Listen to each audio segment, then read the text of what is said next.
10 महीने से ज़्यादा नहीं टिकते।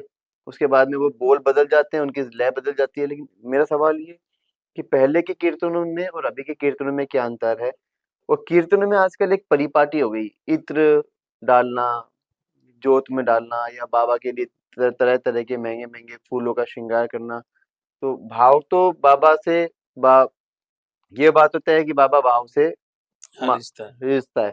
तो ये जो चीज़ें आजकल के जो कीर्तनों का जो परिप्रेक्ष्य हो गया या पुराने कीर्तनों का तो पहले मतलब सही कौन-सा हुआ करता? भाव है या फिर दिखावा है?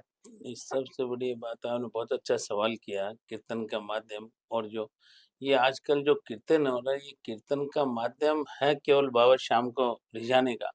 लेकिन जो भाव से जो करता है और जो कराता है, आयोजक सबसे बड़ी उनको ये सोच रहे हैं कि हम कीर्तन करा रहे हैं बाबा का, तो बाबा की गरिमा का, महिमा का ध्यान रखें।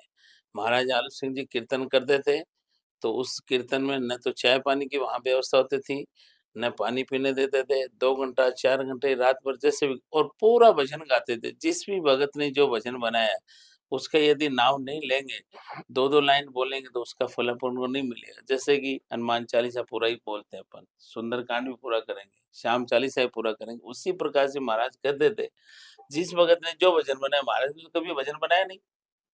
श्याम भक्तों ने बनाए वो ही गा के रिझाया। आज जो महाराज के पुराने भजन है, दीनानाथ मेरी बात छानी कोनी तेरे तेरे से, से। कभी ना कभी खाटू वाले हमें बुला ले। ये सब भजन आज भी नए नहीं है, आज है पुराने लेकिन आज भी नए से बेहतर है और इनमें भाव है, करुणा पुकार है। बिल्कुल आते हैं। तो इसी प्रकार से यदि भावों को रिझाएंगे तो बढ़िया। आप अब सबसे बड़ा कंपटीशन क्या हो गया?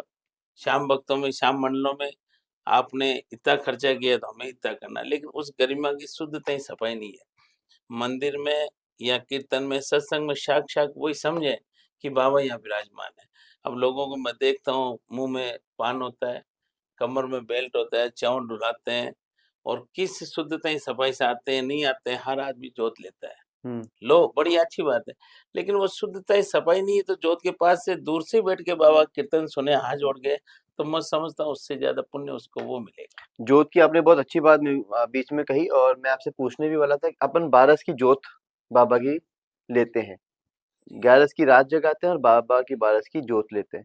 तो जोत के क्या नियम और क्या जो जोत लेते हैं व्यक्ति घर में भी लेते हैं, तो उनको क्या नियम रखना चाहिए, नहीं, क्या ध्यान रखना चाहिए, किस तरीके नियम से लेनी चाहिए? नियम ऐसा है, बाबा के स्पष्ट तो बता दिया आपने भी शुद्धता ही जी, सफाई जी। और एक चूरमा कटोरी और एक चूरमा खीर का बनाया, उसमें बाबा के गाय के गोबर के अंगारे तैयार किया, उससे बाबा की जोत ली, उसी में बाबा प्रसन्न। बाबा को 56 भोग नहीं चाहिए, बाबा